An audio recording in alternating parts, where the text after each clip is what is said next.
If you're new to fasting, or maybe you've tried it before but you're struggling to see results, honestly, I'm not surprised. There is so much mixed information trying to sell you something. Fasting Tube is independent and focusing on real information.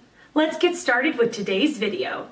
The question, after how many hours of fasting does your body start to break down muscle tissue for energy? There are many answers given. However, recent research indicates that very little muscle tissue is broken down during even quite extended fasting. This flies in the face of the received knowledge, built up without sound scientific backing.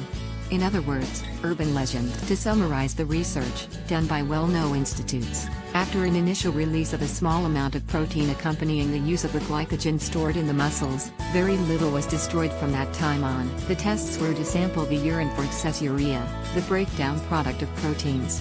After a small initial increase, the urea returned to normal levels. In other words, there was no significant breakdown of muscle. Perhaps it might be best seen this way. We evolved as hunter-gatherers.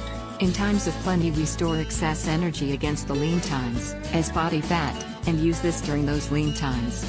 It just does not make evolutionary sense to burn muscle, as this would work against survival. Losing muscle, we would not be able to hunt or gather, as we would be weakened.